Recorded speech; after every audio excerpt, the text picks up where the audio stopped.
Hey guys, Crewman here. On Friday, September 29th, AMD released FSR3 and apparently didn't give a head start for testing to any major media outlets or content creators, according to the brief exchange I had with Gamers Nexus on Twitter.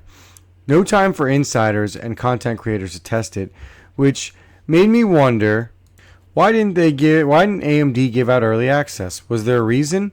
Also, as you guys know, the game only launched on Forspoken and Immortals of Avium, two games which, to my knowledge, do not seem super popular. At least I have not ever heard of them. Thankfully, I learned Forspoken has a demo on Steam, so I was able to try it out, and I figured I'd give it a try out on my 7900 XTX LAN PC and see how it would do. So some disclaimers. One thing right off the bat is AMD's latest drivers, Adrenalin 23.9.3 and 23.9.2, both crash straight up with basically any game I try to play. And I have confirmed with other people they're having this issue too. Before we go on to the tired old AMD drivers are always bad train that everybody likes to jump on, this is the first bad experience I've had with the 7900 XTX since launch. And I've gamed quite a bit with the 6000 series over the last 2 years, and this is honestly the first time I've had an AMD driver issue. Next is Forspoken. I'm not sure if it's just the demo or the full game, but this might be one of the worst experiences I've had on the PC. I almost gave up filming this video because I was having so many issues with the game crashes. And no, this is not just an AMD issue. I had even more issues when testing this on a 3080 and a 2080 Ti. I wonder why AMD picked this pile of unoptimized, excuse my phrases, crap of a game to showcase FSR on. And two, if this is just what the demo is like, then why on earth would I give these guys money to buy the full game? Anyway, let's get on to the first run. I'm going to first show you 1440p. I'm going to let it run, and then I'm going to give you my thoughts on it at the end, and you can see the results.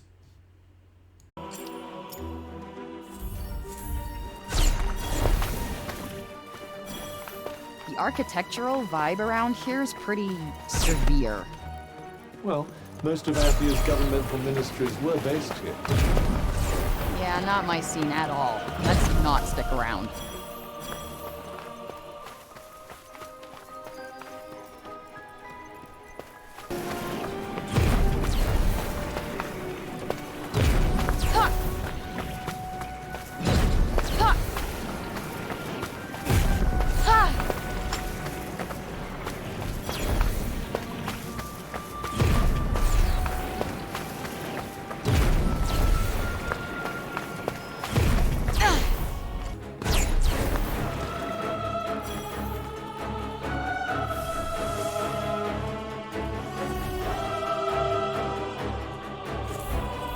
Look out!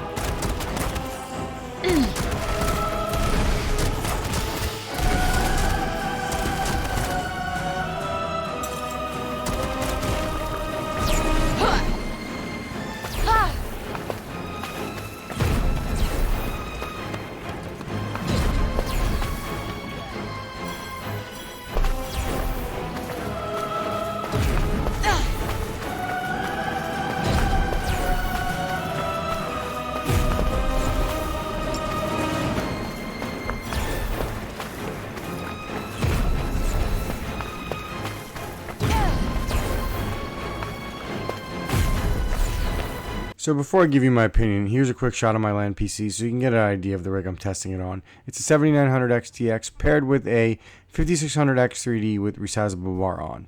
So my thoughts on 1440p on Forspoken are as follows. Minus the first hill run, where you can clearly see stuttering with FSR3 enabled and frame generation enabled, the game felt like it performed a little bit better overall. It felt a little smoother with FSR and frame generation on during the fight sequences. And where I think it really shined was if you look at the final comparison I made where the main character is running on the flowered hill, you can see a little bit of blur and some more stutters with FSR off and frame generation on. So overall, I would say it's actually pretty solid at 1440p, especially when you consider that with FSR3 on and frame generation on, the or the FPS doubled on 1440p and basically hit the cap of my monitor. So now let's move on to testing 4K and see if we get similar results.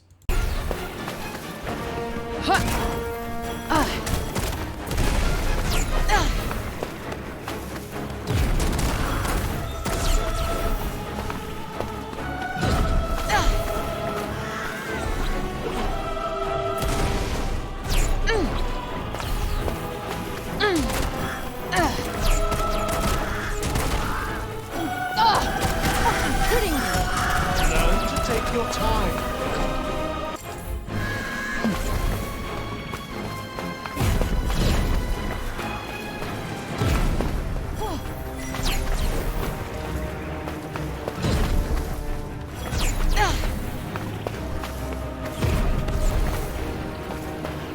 Well, what do you think? I think you've defeated several enemies. Ugh, never mind. So while the frame rate doubled and then some and basically maxed out my panel, you can see that the game almost struggles to keep up as it stutters. Now I'm not sure if that's the right word, but like I said, it's like the game is behind and is trying to play catch up when it comes to rendering. It kind of ruins the immersion or the illusion for me. These transitions also make the game feel much more blurry. So in 4K, I think I would rather play using the native resolution and honestly deal with the occasional frame rate stutters when you hit the 1% and the 0.1% lows, as you know, it catches up pretty fast and it's very playable.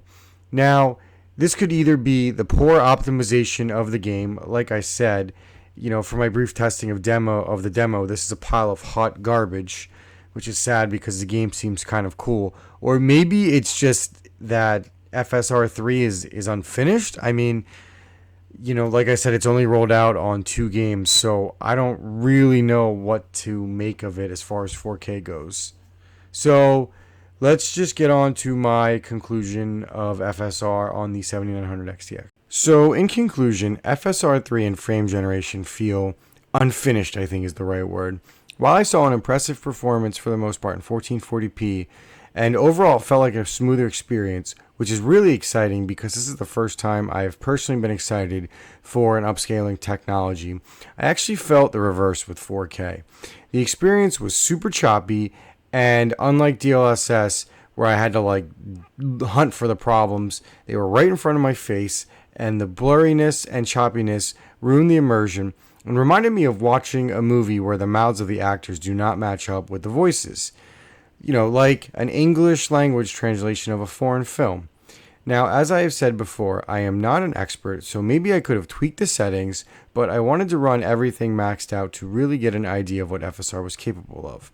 And I was struggling to complete testing in between all of the crashes, which leads me to further my point about FSR3 and frame generation feeling it was unfinished. I feel like AMD could have chosen better games than these two to showcase this exciting new technology on. Games that people had more access to, because right now, the only way for people to play these or to test out FSR and frame generation is to either buy one of these semi-obscure games, in my opinion, or run this hot garbage of a demo. What could have been a slam dunk for AMD just feels like some promising tech that was rushed out to meet a specific release date. So thank you guys for watching. Please like and subscribe for some more FSR content and other GPU content. Thanks again. Croupman out.